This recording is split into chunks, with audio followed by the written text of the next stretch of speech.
ಎಲ್ಲರಿಗೂ ನಮಸ್ಕಾರ. ರಾಧೇಸ್ ಕಿಚನ್ಗೆ ಸ್ವಾಗತ. ಇವತ್ತು ನಾನು ಮಿಶ್ರ ತರಕಾರಿಗಳನ್ನೆಲ್ಲ ಸೇರಿಸ್ಕೊಂಡು ಬೇಳೆ ಹಾಕಿ ಒಂದು ಹುಳಿಯನ್ನು ತಯಾರು ಮಾಡ್ತಾ ಇದ್ದೀನಿ. ಹೇಗೆ ಮಾಡ್ತಾ ಇದ್ದೀನಿ ಅಂತ ನೋಡೋಣ ಬನ್ನಿ. ಕುಕ್ಕರಲ್ಲಿ ಅರಿಶಿನ ಉಪ್ಪು ಹಾಕಿ ಎಲ್ಲ ತರಕಾರಿಗಳ ಜೊತೆ ಬೇಳೆಯನ್ನು ಹಾಕಿ ಬೇಯಿಸೋಕ್ಕೆ 3 ವಿಜಿಲ್ ಕೂಗಿಸಾಕ್ತೀನಿ. ಇದಕ್ಕೆ ಮಸಾಲೆಯನ್ನು ಫ್ರೆಶ್ ಆಗಿ ಹುರಿದು ಹಾಕ್ತಾ ಇದ್ದೀನಿ. 1 ಸ್ಪೂನು ಕಡಲೆಬೇಳೆ, ಉದ್ದಿನಬೇಳೆ, ಒಂದು 4-5 ಕಾಳು ಮೆಂತ್ಯ, 1 ಸ್ಪೂನು ಜೀರಿಗೆ, ಒಂದು 4-5 ಕಾಳು ಮೆಣಸು, ಒಂದು ಮುಷ್ಟಿ ಅಂದರೆ ಒಂದು 4-5 ಸ್ಪೂನ್ ಆಗೋಷ್ಟು ಧನಿಯಾ, ಖಾರಕ್ಕೆ ಅನುಗುಣವಾಗಿ ಬ್ಯಾಡಗೆ ಮೆಣಸಿನ್ಕಾಯಿ, ಗುಂಟೂರ್ಕಾಯಿ, ಸ್ವಲ್ಪ ಇಂಗು, ಸ್ವಲ್ಪ ಕರಿಬೇವು ಹಾಕಿ ಹುರ್ಕೊಂಡಿದ್ದೀನಿ.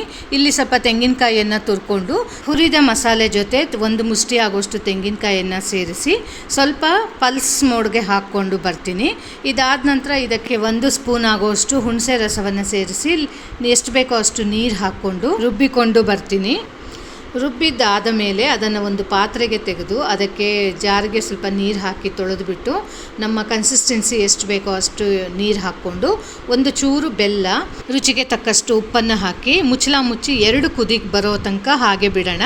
ಬೇಳೆ ಮತ್ತು ತರಕಾರಿ ಬೆಂದಿರೋದನ್ನು ಹುಳಿ ಮಿಶ್ರಣಕ್ಕೆ ಮಿಕ್ಸ್ ಮಾಡಿ ಸಾರಿನ ಕನ್ಸಿಸ್ಟೆನ್ಸಿ ಎಷ್ಟು ಬೇಕೋ ಅಷ್ಟನ್ನು ನೀರನ್ನು ಮಿಕ್ಸ್ ಮಾಡಿ ಸ್ವಲ್ಪ ಉಪ್ಪನ್ನು ಹಾಕಿ ಮುಚ್ಚಿ 2-3 ನಿಮಿಷ ಕುದಿಸೋಣ. ಇದು ಕುದಿ ಬರ್ತಾ ಇದ್ದ ಹಾಗೆ ಮತ್ತೆ 2 ಹಸಿಮೆಣಸಿನ್ಕಾಯಿಯನ್ನು ಸೀಳಿಬಿಟ್ಟು ಅದಕ್ಕೆ ಹಾಕಿ ಮುಚ್ಚಿ ಮತ್ತೆ 1-2 ನಿಮಿಷ ಕುದಿಸೋಣ.